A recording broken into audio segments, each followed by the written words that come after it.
I go hard in the motherfucking paint, nigga.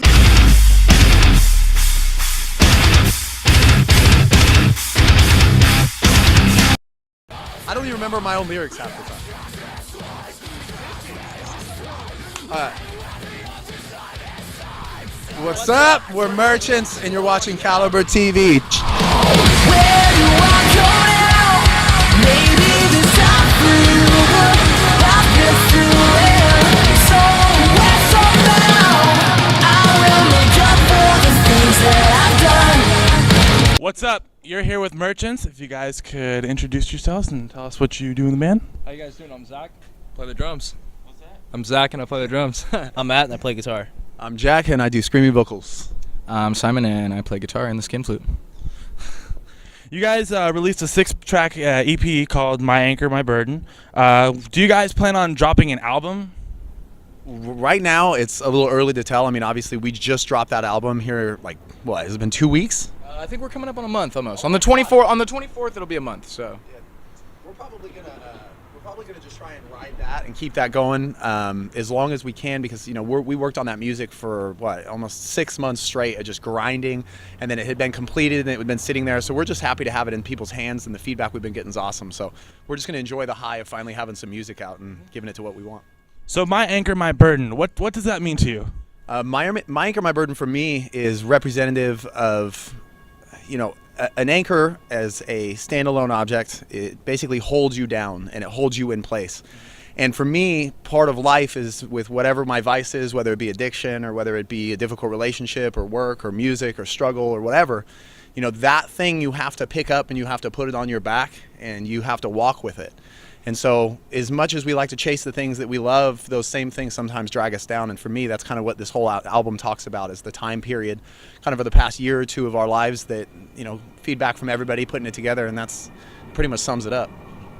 So how personal is the album to you guys?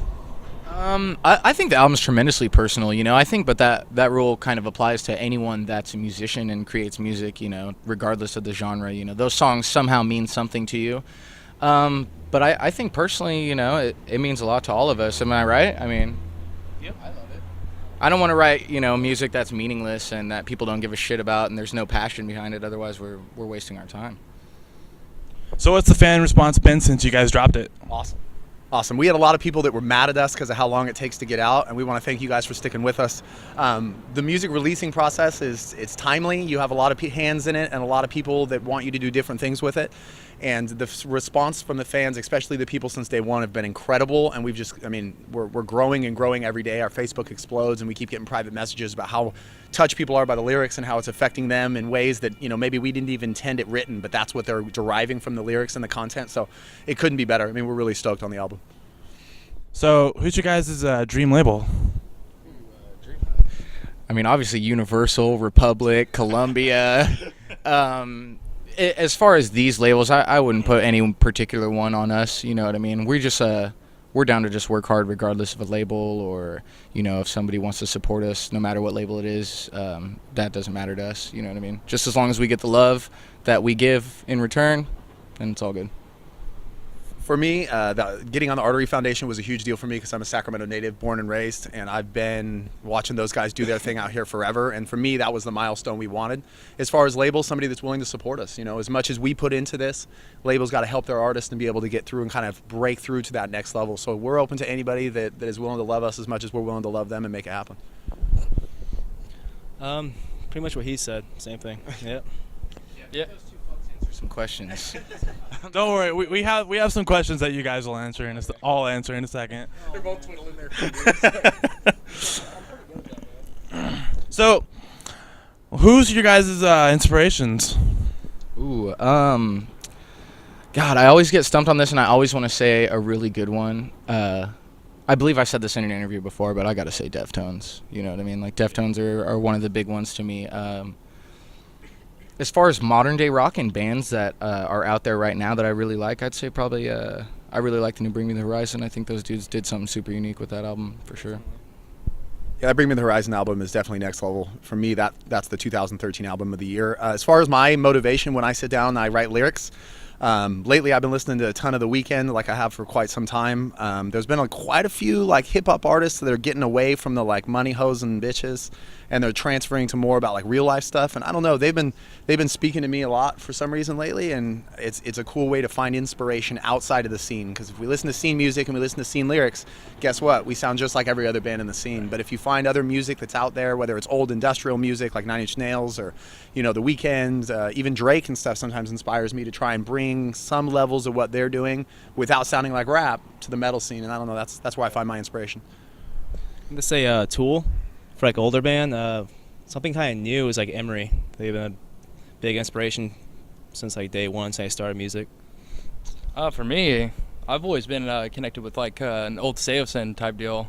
I love Circus Survive type stuff. I don't know, man, just anything with some artistic, some good thought behind the music, Coming out of the box. Exactly. We had actually had a chance to play with Circus Survive. It was my first time seeing them down in Bakersfield in like 112 degree weather, and it was brutal. We were there too. Yeah, well, you know the sweat pile that it was. But I mean, Anthony Green put on one of the most memorable performances for me in a really long time. I mean, that guy was sweating through his shirt in about song 1, but after playing before him and then seeing that level of professionalism that comes from those really artsy bands like that, I mean, those guys just kill it. They bring it hard in a way that's unlike what we do. So, what keeps you guys inspired to keep making music and keep playing shows? For me, definitely knowing that the Artery Foundation, Artery Global have our back. You know what I mean? That's enough inspiration in itself for me to constantly just try and drive on and do whatever I can to just make it happen. You know what I mean? I think we all have the motivation and morale of the band has been phenomenal lately. So I think as you grow, you still get excited over the little things. When I was a kid, I wore really ugly clothes and like Dare Against Drug shirts, even though I was smoking more pot than anyone I know. And I had like terrible eyeliner and like everything. But all I ever wanted to do was do music. And as I got older and I kind of realized that that's maybe not the best look for me and maybe the right direction, it's all I've ever wanted for myself. I mean, when I woke up every day and I look at posters of musicians I have in my room, or I'm looking up YouTube videos, and all I have is envy and longing and desire. And so for keeping passion for that, I mean, it's autopilot. This is what I want to do no matter what I have to do, and I'm willing to grind my face through concrete or glass to do it. So let's get going. Pretty much like all our fans that been here since day one, like even the RA Foundation backing us, just we really want to prove to people that we're good and we deserve it. Yep. I just like to have fun, man. I mean, that's the number one reason for me. I just play to play, It's just my thing. That's why we do this. It's fun? I thought it was all stress and hard work. In the end, it pays off though. Pepsi or Coke? Coke, but I had to stop doing it. Coke, for sure. Coke out of the can, Pepsi in the bottle, That kind of deal. Pretty big deal for me. Yeah. So, Burger King or McDonald's? I'm gonna say BK because I like that 2 for $5 chicken sandwich, like the original chicken sandwich. You know what I'm talking about?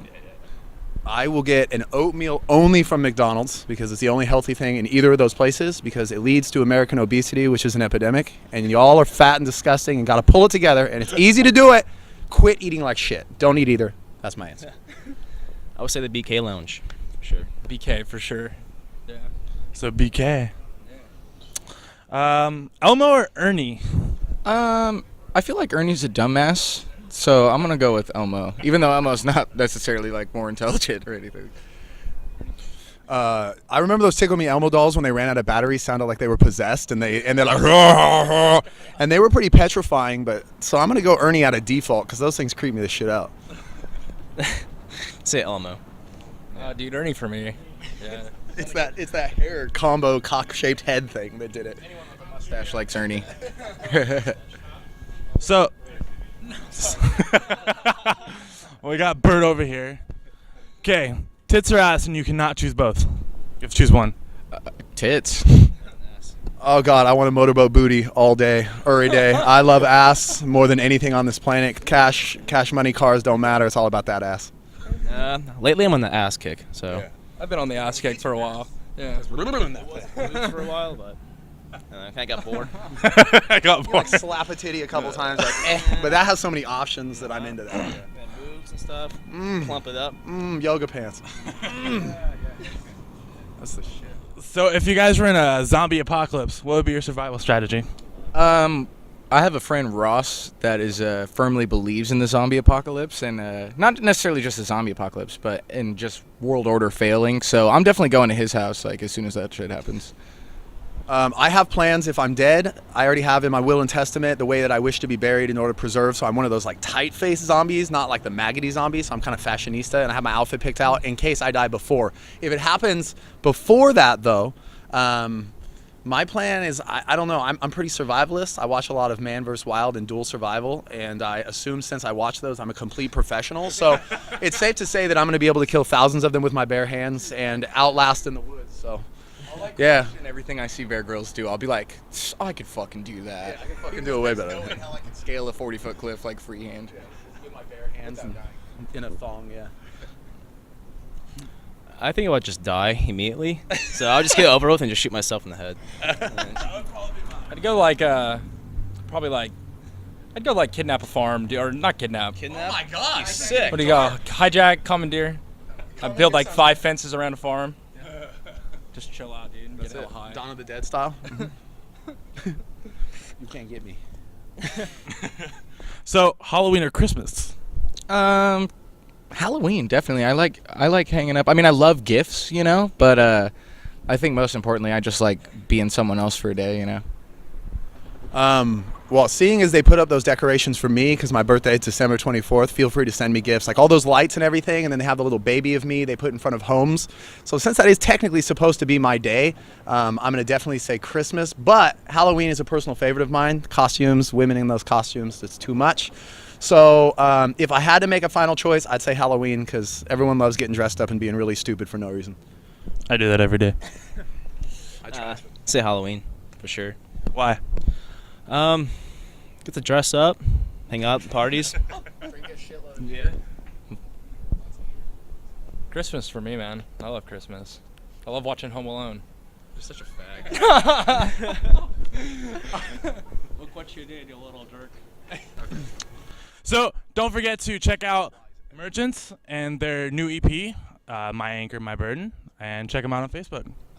It's also available on Spotify, iTunes Radio, iTunes, everywhere you can find it. No excuses. It's even on YouTube, so you can just watch that stuff, and if you love it, go out and support us. Hell, it's Happy comments, it doesn't matter, give them to us all. it's even leaked. It's even leaked, but we didn't hear that from him or us. No. But get it in your I'm ready, don't wait up.